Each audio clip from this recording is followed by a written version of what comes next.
जिस वक्त मंगोलों ने ईस्ट से लेकर वेस्ट तक, यूरोप से लेकर एशिया तक धरती के लगभग 22% हिस्से को जीत लिया था और वो दुनिया भर की बड़ी बड़ी सल्तनतों को अपने पांव तले रौंदते फिर रहे थे।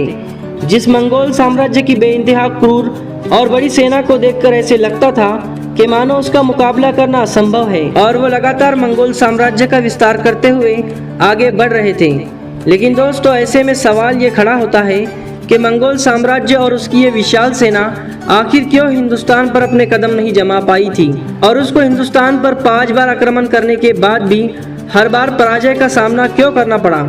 तो दोस्तों, आपके सवाल का जवाब है भारतीय इतिहास के सबसे ताकतवर शासकों में शुमार अलाउद्दीन खिलजी, जो अपने शासन बनने के बाद से अपने मृत्यु तक मंगोलों के लिए डर का दूसरा नाम बना रहा, और जिसको तारीख ने सिकंदर सानी तो कभी सुल्तान हिंद के नाम से जाना गया।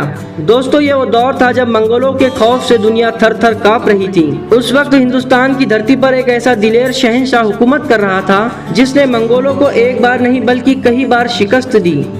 सन 1297। दोस्तों, ये वो साल था जब पहली बार अलाउद्दीन खिलजी का सामना मंगोलों से हुआ था।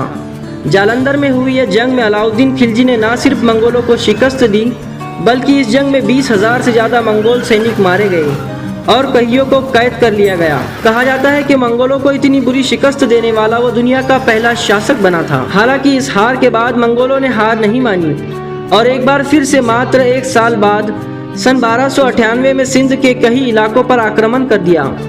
दोस्तों, इस आक्रमण के बाद लगने लगा था मानो अलाउद्दीन खिलजी की सल्तनत पर मंगोलों के कहर का खतरा मंडरा रहा हो।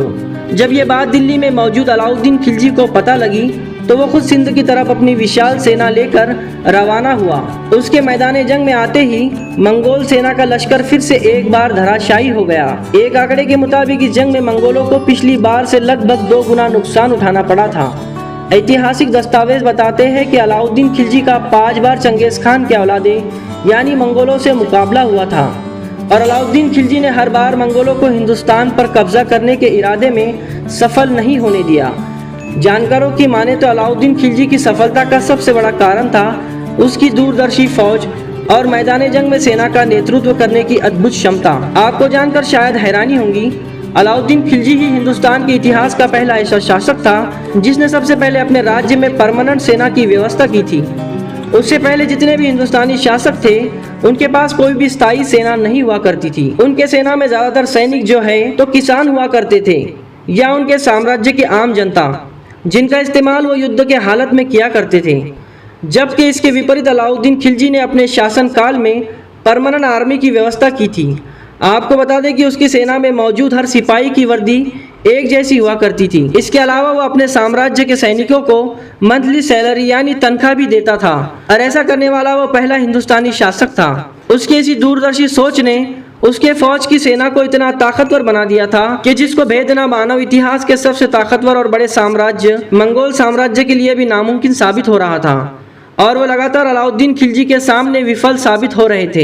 एक आंकड़े के मुताबिक अलाउद्दीन खिलजी से मंगोलों ने 5 बार मुकाबला किया और हर बार मंगोलों को हार का सामना करना पड़ा। दोस्तों, ये बात अलग है कि अलाउद्दीन खिलजी के साथ कई विवादित घटनाक्रम जुड़े रहे, जिसमें चित्तौड़ की महारानी पद्मावती के जौहर की घटना अहम है, मगर असल में इतिहास में ऐसी किसी घटना के साक्षी नहीं मिले हैं जिससे ये साबित हो सके कि अलाउद्दीन खिलजी क्रूर और निर्दयी शासक था। बल्कि इसके विपरीत इतिहास में मिली जानकारी के मुताबिक अलाउद्दीन खिलजी के शासनकाल में रहने वाली प्रजा बेहद खुशहाल जीवन गुजार रही थी। उसने खाने पीने से लेकर रोजमर्रा की इस्तेमाल की जाने वाली चीजों के रेट निर्धारित कर रखे थे, जिससे कि महंगाई ना बढ़े और गरीब से गरीब परिवार भी बुनियादी सहूलतियों से महरूम ना रह सके। दोस्तों, आप अलाउद्दीन खिलजी के बारे में क्या जानते हैं और आप इसे कैसा शासक मानते हैं, तो प्लीज कमेंट सेक्शन में कमेंट करके जरूर बताएं।